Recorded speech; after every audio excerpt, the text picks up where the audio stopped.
Tengok hitam. Aku takut orang putih. Mantap Lat. Wow, memang fancy your part. Tak, aku masuk YouTube Lat. Ui. Baik kau tak masuk nanti. Itu dia bulat. Encik bulat. Musuh-musuh. Oh, baru sebut nama dah. Tak tahu dia ni. Oh, terror abang long. Wui, sikit lagi.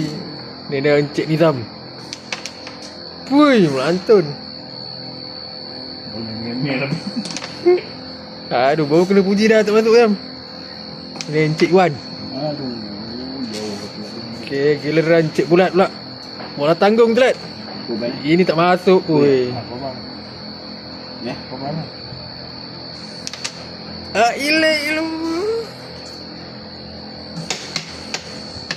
Saya bijak hitam. Oh, dah nak habis lah. Tu dia. Langgar 2 jam. Keluar lah.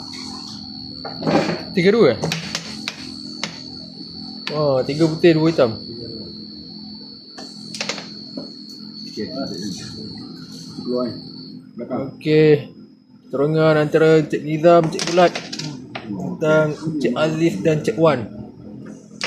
Ui, Wan, apa Wan? Tak tahu Wan. baik.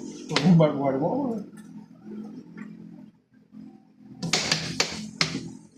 Okey. Ini langgar. Goyang. Bola putih 3, bola hitam 2. Kita tengok siapa yang kena. Yang keluar ni. Baik. 2 putih, 2 hitam. Sentuhan Encik Wan. Suara kerem kat kampung dan daun.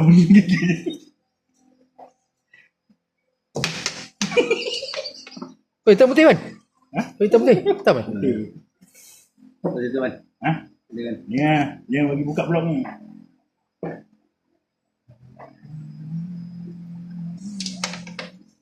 Masa dia cuba ni. Oh, semakin sengit. 2 hitam, 2 putih. Tengok siapa yang menang.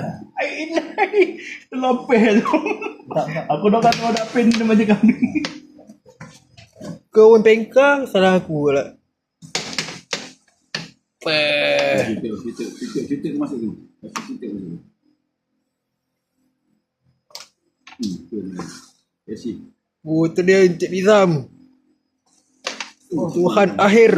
Malang sekali tak masuk. Okay, itu dia sentuhan Encik Bulat. Tembak ni, baik belakang. Oh, nice. Aduh. Masuk ni dulu. Nah, betul.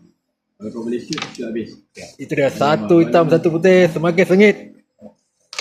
Weh, sikit lagi. Okey, kita tengok siapa yang kena. Hitam ke atau putih? Okay Wan. Harapan kat kau Wan. Jangan. Lebih. Wui Wan. Lumpel. Yang masuk. Main master dia. Itu dia. Masing-masing tak nak kalah. Okey, pinjam ah. Pinjam. Kita tengok siapa yang kena. Dia juga. Lambat lagi. Kan? Betul dia nak masuk macam ni macam. Lambat lagi. Saat air. Fuyo dah Wan. Andal Wan. Tunjuk muka sikit. Champion. Budak dia orang tak kena main. Kau memang champion Wan. Lagi sama.